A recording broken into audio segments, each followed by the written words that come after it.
নারায়ে তাকবীর, আল্লাহু আকবার, নারায়ে রিসালাত, ইয়া রাসূলুল্লাহ, নারায়ে রিসালাত, ইয়া রাসূলুল্লাহ। ওলি আল্লাহ যেখানে আমরা আছি সেখানে, ওলি আল্লাহ যেখানে আমরা আছি সেখানে, মিলাদ কিয়াম যেখানে আমরা আছি সেখানে।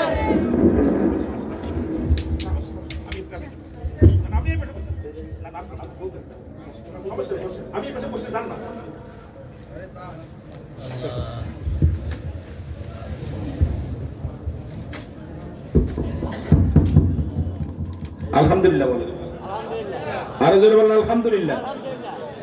আপনারা খুশি হন নাই? খুশি হন নাই? কষ্ট হচ্ছে? কষ্ট হচ্ছে?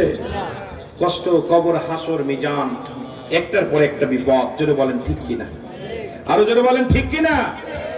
আমার বাবারা, যে কথা বলতেছিলাম, একটু মহব্বতে দুরূদ শরীফ পড়েন। আল্লাহুম্মা সাল্লি আলা সাইয়্যিদিনা মাওলানা। আমার রাসূল কি ধন এ জগতে বান্ধব আমরা চিনলাম না। আমার রাসূল কি ধন এ জগতে বান্ধব আমরা চিনলাম না। দয়াল নবী, মায়ার নবী, আমার জানের জান,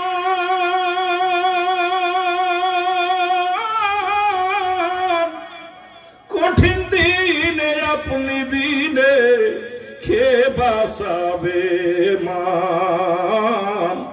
আমার রাসূল কি ধন এ জগতে বান্ধব আমরা চিনলাম না। আমার রাসূল কি ধন এ জগতে বান্ধব আমরা চিনলাম না। আমার ভাইয়েরা, যেটা বলতেছিলাম, আর আলোচনা না, যেহেতু সভাপতি সাহেব এসে গেছেন, উনি আলোচনা করবেন। আমি আপনাদেরকে বলি, ইমাম মেহেদী আলাইহিস সালাম হত্যা করবে না কে? আপনার হযরত কে? আমার বাবারা, হযরত ঈসা আলাইহিস সালাম হাতে তরবারি নিবে।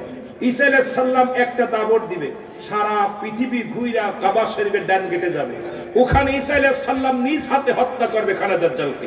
খানে দাজ্জালকে হত্যা করার পর আল্লাহ বলবে ঈসা আলাইহিস সালামের মিশন শেষ, আজরাইলকে পাঠিয়ে দিবে। আজরাইল আলাইহিস সালাম এসে ঈসা আলাইহিস সালামের জানটা কবজ করবে। ঈসা আলাইহিস সালামের কবরটা কোথায় হবে? আমার নবী বলে গেছে, যারা মক্কা মদিনায় গেছেন, রাসূলুল্লাহর ডান পায়ের গোড়ে, কদমের গোড়ে একটা কবরের জায়গা রেখে গেছেন। নবীজি বলছে, এই কবরের জায়গাটা আমি রেখে যাব আমার পায়ের গোড়ে, সেই জায়গাটার মধ্যে হযরত ঈসা আলাইহিস সালামের দাফন হবে। যারা বলেন সুবহানাল্লাহ, আর একটু যারা বলেন। রাসূলুল্লাহর রওজার পাশে একটা কবরের জায়গা আছে, সেই জায়গাটার মধ্যে হযরত ঈসা আলাইহিস সালাম ঘুমাবে। এসব ইতিহাস বলতে গেলে বললাম অনেক ইতিহাস। এরপর ঈসা আলাইহিস সালাম দুনিয়া থেকে বিদায়ের পর থাকবে ইমাম মেহেদী আলাইহিস সালাম একা। ইমাম মেহেদী আলাইহিস সালাম তখন কি করবে? তখন ইসলামের দাওয়াত দিবে, মানুষ দলে দলে ইসলামের মধ্যে আসবে। আবার যখন মানুষ দুনিয়ামুখী হয়ে যাবে, আল্লাহ রাব্বুল আলামিন তখন ওই আস্তে একটা গজব দিবে। সেই গজবটা তিনটে ভূমিকম্প। একটা ভূমিকম্প হবে পশ্চিম অঞ্চলে, আর একটা ভূমিকম্প হবে মধ্যপ্রাচ্যে, আর একটা ভূমিকম্প হবে পূর্ব অঞ্চলে। তিনটা ভূমিকম্প হবে। মানুষগুলো ঢস একদম দুনিয়া থেকে উল্টা পাল্টাই করে দিবে, যেমন লূত আলাইহিস সালামের জামানায় যেমন দিয়েছিল। এ মুসলমান শোনো, এইরকম অনেক ইত্যাদি। এখন 1 ঘন্টা দরকার আলোচনা, বিষয় নেই। এই জন্য আমি আমার অসমাপ্ত আলোচনা ইতি করলাম। সুতরাং এই ইমাম মেহেদী আলাইহিস সালাম আসবে অচিরেই। তবে যে অবস্থা দেখতেছি, দেশের যে অবস্থা, জিনা, ব্যভিচার, মাদক সেবন যেভাবে আমাদের ভিতর শুরু হয়ে গেছে, যেভাবে যা শুরু হলো, আমার মন বলে অচিরেই মনে হয় আল্লাহ রাব্বুল আলামিন আমাদের মধ্যে গজব পাঠিয়ে দিবে। আল্লাহ ওলিরা আমাদের ভিতরে আছে বলেই তাদের খাতিরে আল্লাহ আমাদের দয়া করেছে। নাই বাংলাদেশ মুসলিম কান্ট্রি, আপনারা শুনলে খুশি হবেন, কষ্ট পাবেন যে আমি শুনেছি মক্কা মদিনায় কবরে জিনা হতো, কবরে লাশের সঙ্গে জিনা হতো। বাংলাদেশে বর্তমান ঢাকা মেডিকেল, চট্টগ্রাম মেডিকেলে জিনা হয়, যেটা মরা মানুষের সঙ্গে জিনা হয়, লাশ কাটা করে, এটা প্রমাণ পাওয়া গেছে। সুতরাং আমার দেশে আল্লাহর ওলিরা আছে বলে আল্লাহ আমাদেরকে দয়া করছে। আল্লাহর ওলিদের পক্ষে থাকতে হবে। নামাজের আগে আলা নাই, হজের আগে আলা নাই, জাকাতের আগে আলা নাই। আল্লাহ বলছে আলা সাবধান, ইন্নানি চালা ইন্না উল্লাহি, আল্লাহর তরফ থেকে যারা ওলি হয়, লা নাই খাবুন, শব্দের অর্থ ভয়, ওয়ালাদ অবস্থান করে হুমদের উপরে হাজানুন, তাদের কোনো চিন্তা নাই, ভাবনা নাই। একটা দাওয়াত, এই দারুস সুন্নাত আইডিয়াল স্কুল এন্ড মাদ্রাসা ও দারুন নাজাত আইডিয়াল স্কুল এন্ড মাদ্রাসা, এই মাদ্রাসা আবাসিক অনাবাসিক আপনাদের এই ফুল টাইম ভর্তি চলতেছে এই মাদ্রাসায়। আপনাদের সামনেই আমি অনুরোধ করব, একটা ছেলে মাদ্রাসায় দিবেন। এই মাদ্রাসায় আপনার কিতাব বিভাগ থাকবে ইনশাআল্লাহ, নার্সারি বিভাগ, কিতাব বিভাগ, ইংলিশ, বাংলা সব পড়ানো হবে ইনশাআল্লাহ। এখানে আপনারা কিন্ডারগার্টেন যেখানে, এখানে একদম হাতে কলমে শিক্ষা দেওয়া হয়। আপনাদের অনুরোধ করবে, একটা ছেলে মাদ্রাসায় দেন, আপনার ছেলে আপনার জানাজা পড়ুক।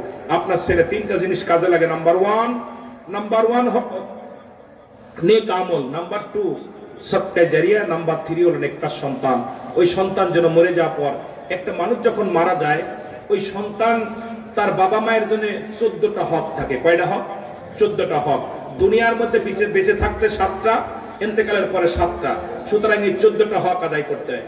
তার মধ্যে 1 নাম্বার হলো তাদের জন্য সওয়াব রেসানি করা, 2 নাম্বার তাদের জন্য মাগফিরাত কামনা করা, 7 নাম্বার হলো তাদের জন্য কবরটা জিয়ারত করা। সুতরাং আমাদের আব্বা মা যারা শুয়ে আছে কবরে, তাদের জন্য দোয়া করতে হবে। এই জন্য আপনার সন্তানকে আলেম বানান, আপনার সন্তানকে সুন্দর একজন আলেম হোক, আপনার জানাজা করুক, আপনার জন্য দোয়া করুক। আল্লাহ আমাদের সবার বুঝদান করুক, সকলে বলুন আমিন। এই মাসে ভর্তির জন্য অনুরোধ করতেছি, আপনাদের সকলের কাছে দোয়া চাই। যেহেতু বক্তা বসায় রেখে আমার আলোচনা করার অভ্যাস নাই, কথা বলতে পারি না, তারপরে 2-3 মিনিট খেয়ে ফেলেছি, এই জন্য দুঃখিত। আমি আপনাদের কাছে দোয়া চাই, সালাম দিই, বিদায় নিলাম। আসসালামু আলাইকুম ওয়া রাহমাতুল্লাহি ওয়া বারাকাতুহু।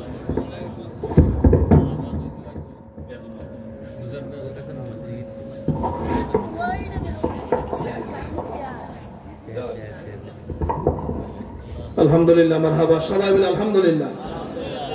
আমাদের বিশ্বাস করে চলে আসছে, হুজুর কিছুক্ষণ কথা বলে আলোচনা করি, দোয়া করবেন।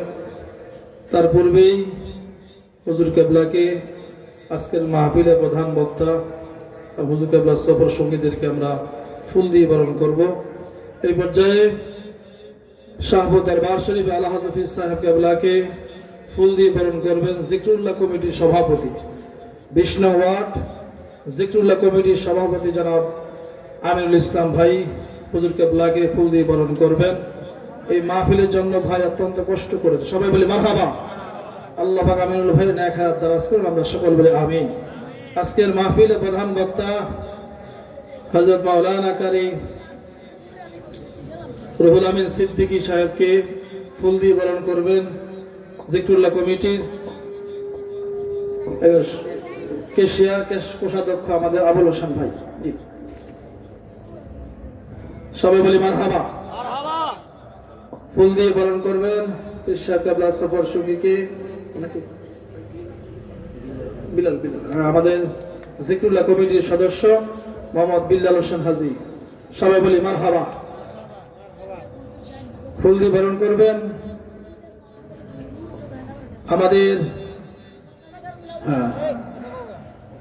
শাহ আব্দুল্লাহ গাজী রহমতুল্লাহ কবুল জামে মসজিদের সম্মানিত সেক্রেটারি এবং ফকির আমজাদ শাহ রহমতুল্লাহ আলাইহির আওলাদ, এবং আজকে যিনি সভাপতির স্থলাভিষিক্ত দায়িত্ব পালন করছেন রেজাউল করিম বকুল ভাইকে জিকরুল্লাহ কমিটির পক্ষ থেকে আমাদের মুলাব ভাই বরণ করবেন। সবাই বলি মারহাবা।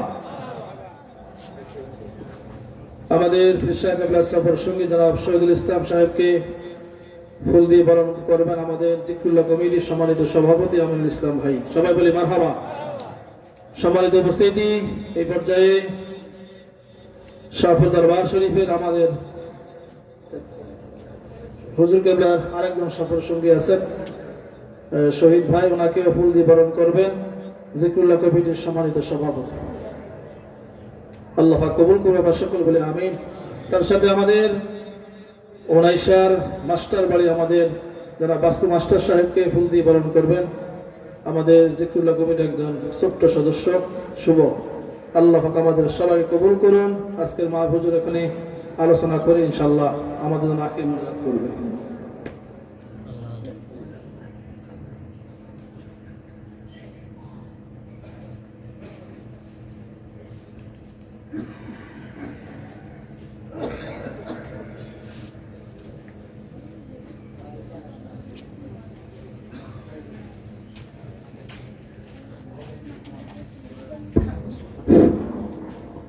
अस्सलातु वस्सलामु अलैका रसूलल्लाह, अस्सलातु वस्सलामु अलैका हबीबल्लाह, अस्सलातु वस्सलामु अलैका शाफिउल मुज़नबीन, अस्सलातु वस्सलामु अलैका रहमतुल लिल आलमीन। আজকে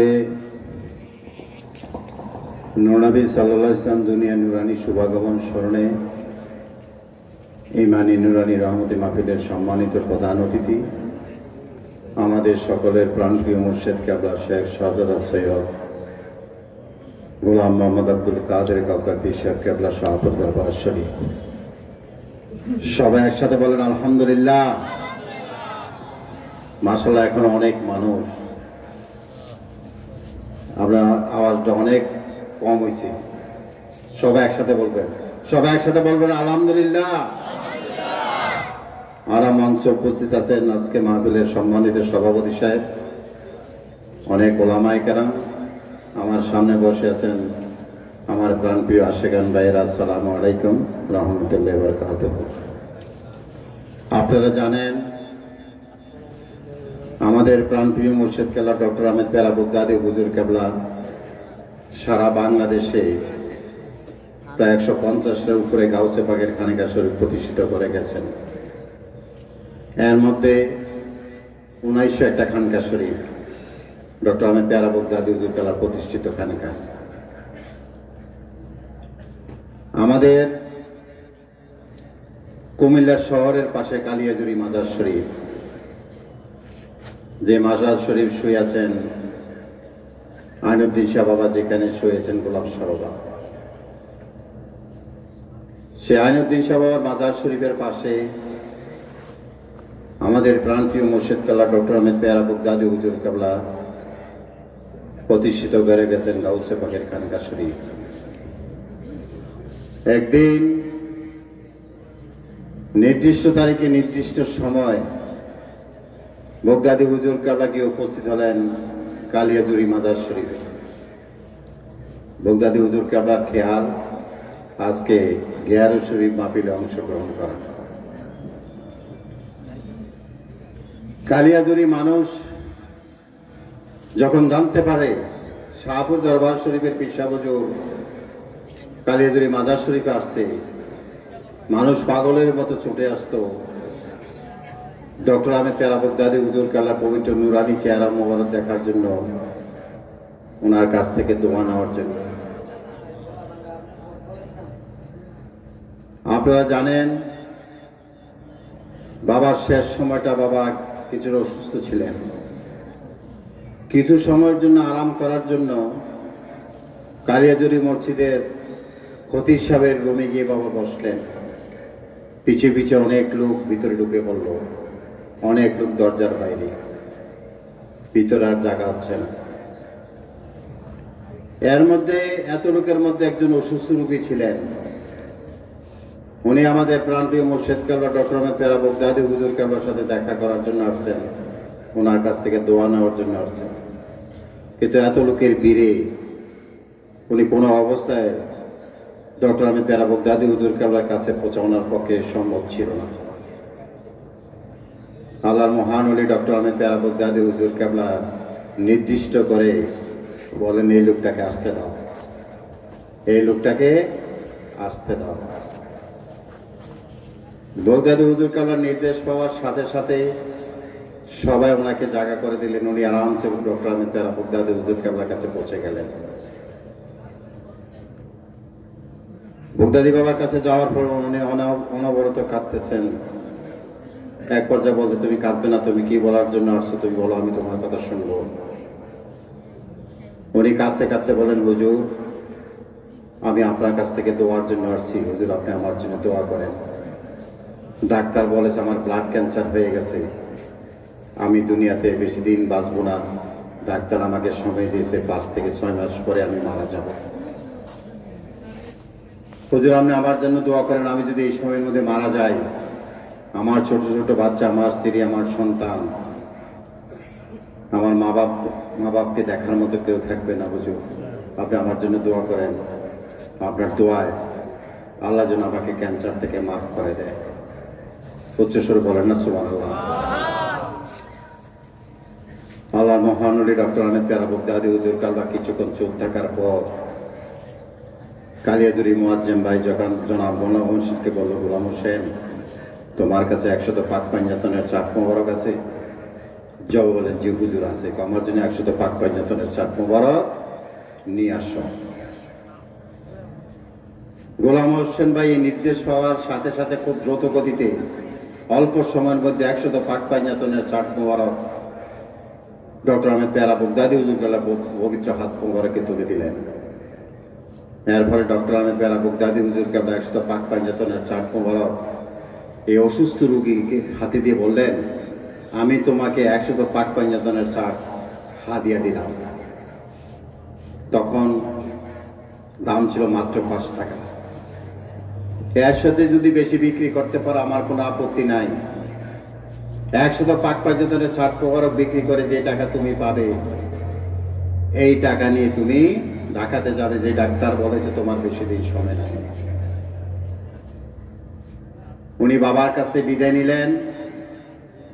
বিদায় নেওয়ার পর 100 পাক পাঞ্জাতনের চাট মোবারক বিক্রি করে যে টাকা উনি পেয়েছেন, এই টাকা নিয়ে উনি ঢাকাতে গেলেন।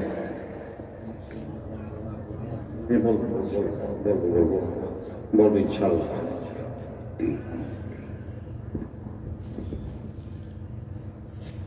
বাবার কাছ থেকে বিদায় নিয়ে উনি চলে গেলেন।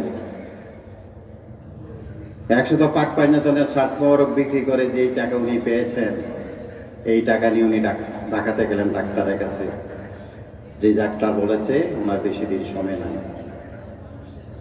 ডাক্তারের চেম্বারে যাওয়ার পর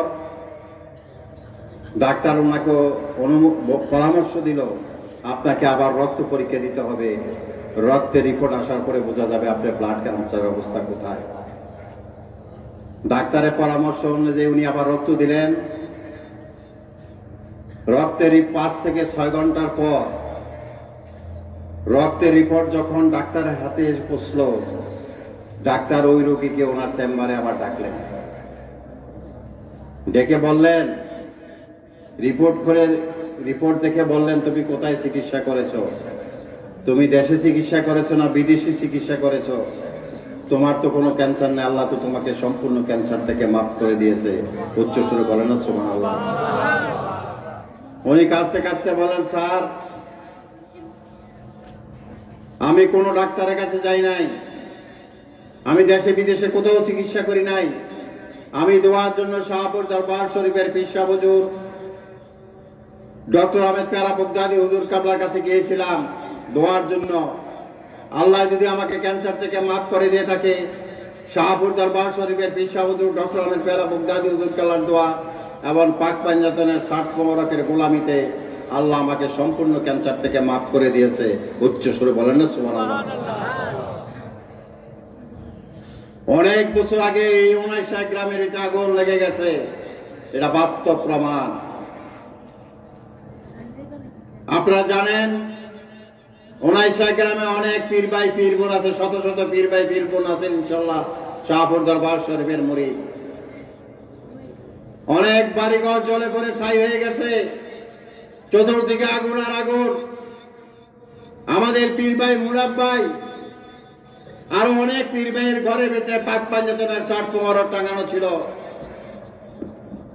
ওনাদের ঈমান এমন আকীদা এত শক্ত ছিল যে ডক্টর আহমেদ পেয়ারা বগদাদি হুজুর কাল্লা যে পাক পাঞ্জাতনের 60 মোবারক লিখে গেছেন, আহলে বায়াতের নাম মোবারক যে পাক পাঞ্জাতনের 60 মোবারক আছে, আল্লাহর হাবিবের কলিজার টুকরা ইমাম হাসান ইমাম হুসাইন রাদিয়াল্লাহু নাম মোবারক যে 60 মোবারক আছে, এই ঈমান আকীদা রেখে ওনার ঘরের মধ্যে পাক পাঞ্জাতনের 60 মোবারক ছিল। সমস্ত বাড়িগুলো আগুন জ্বলে পড়ে ছাই হয়ে গেছে, চতুর্দিকে আগুন। নির্দিষ্ট কিছু বাড়ি ঘরের মধ্যে আগুন নাই, সম্পূর্ণ অক্ষত। মানুষ যখন জানতে পারছে ওই ঘরের ভিতরে পাক পাঞ্জাতনের 60 মোবারক ছিল, সেই ঘরগুলো ছিল অক্ষত।